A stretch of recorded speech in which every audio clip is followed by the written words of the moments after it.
आमी आमूरी माया चूरन चारो,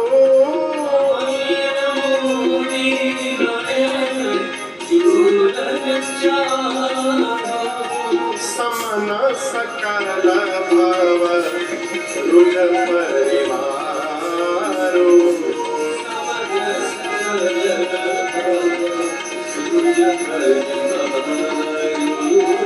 समन सकल भव रुज परिवारो।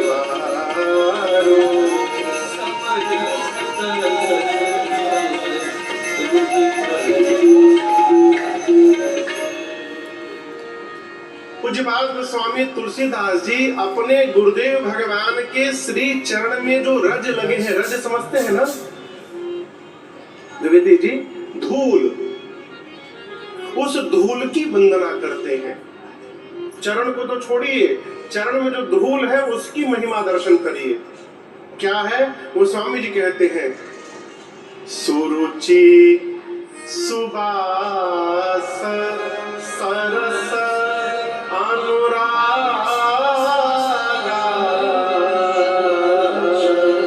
सुरुचि सुबास सरस। गुरुदेव भगवान के चरण में जो रज है, जो भी मनुष्य उस रज का सेवन करेगा उसके जीवन में 4 वस्तुएं अपने आप बढ़ेगी। पहली सुरुचि, रुचि माने चाह। चाह एक ही होती है लेकिन वो किस रूप में होती है उसका भाव अलग अलग हो जाता है। एक सुंदर रुचि और एक जो सुंदर न हो वो रुचि। एक ही साथ 2 भाई घर से बाहर निकलते हैं, एक की रुचि है मंदिर में जाने की और दूसरे की रुचि है मदिरालय में जाने की। चाह तो दोनों की है लेकिन एक की सुंदर रुचि है और दूसरे की सुंदर नहीं है। गुरु जी के चरण की रज, इसकी कृपा से जीव की रुचि सुंदर हो जाती है, सुरुचि। और अभी सरकार बोले कीर्ति यशस्य जीवति। हम सुगंध लगाकर समाज में घूम रहे, ये सुगंध नहीं है। हमारे महाराज श्री कहते हैं, बाबू हमारे सामने जो हमारी चर्चा होती है वो हमारा परिचय नहीं होता है। जब हम कहीं से जाकर लौट आते हैं और उसके बाद जो हमारी चर्चा होती है वो हमारा वास्तविक स्वरूप है। हम क्या छोड़ के आ रहे हैं? जीवन में सत्कर्म का सुगंध यही अमरत्व को प्रदान करता है।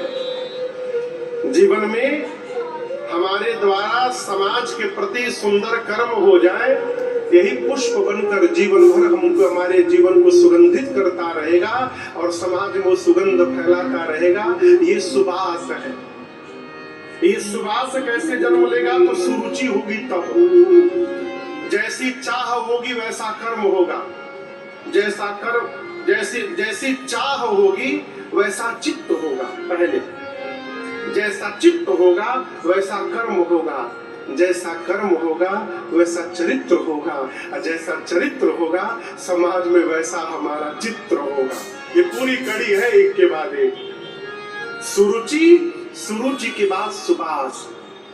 और आपको बताऊं, जब सुरुचि और सुबास जीवन में आ जाएंगे तो जीवन सरस हो जाएगा। भगवान का स्वरूप रसो वैसा, भगवान स्वयं रस स्वरूप है। जीव सरस हो जाएगा और तब जाकर राम जी के चरणों में अनुराग जन्म लेगा और राम जी इसी से मिलते हैं। द्विवेदी जी, 3 प्रेम है, 3 प्रेम है, राग, अनुराग और तीसरा वैराग।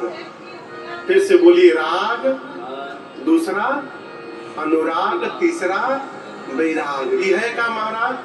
परिवार में जो प्रेम कर रहे हैं ये राग है। बेटा में, बेटी में, भाई में, बहन में, माई में, बाप में, ये राग है। इसी प्रकार का प्रेम जब भगवान के सगुण रूप में हो जाए उस प्रेम का नाम अनुराग है। सगुण रूप में ये कैसे महाराज? उदाहरण दे रहा हूं। माताएं बैठी हैं घर में, यदि 2-3 महीने का बच्चा हो, 5 महीने का बच्चा हो, और यदि वो 2-3 घंटा दूध न पिए ना, तो माताएं तड़पने लगती हैं। 2 घंटा से कुछ पिया नहीं है, भूख लगी होगी। यही बेचैनी जिस दिन भगवान के सगुण रूप में आ जाए, इसी प्रेम का नाम अनुराग है, इसी यही अनुराग है। ये भाव जग जाए।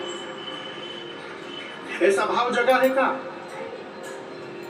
सबरे भगवान को भोग लगाने के बाद दिन भर याद आती है, भगवान को प्यास भी लगा होगा, 1 गिलास पानी पिला दिया जाए, नहीं जगा ना, इसका मतलब अनुराग नहीं जगा है। और यही प्रेम जब भगवान के सगुण रूप से निकलकर निराकार रूप में प्रवेश कर जाए, तो उस प्रेम का नाम है वैराग। राग, अनुराग और बोलिए, अब मजे की बात दर्शन करिए, भगवान न राग से मिलते हैं, न भगवान वैराग से मिलते हैं। ये मैं नहीं बोल रहा हूं, ये शंकर जी बोल रहे हैं। गरुण जी महाराज को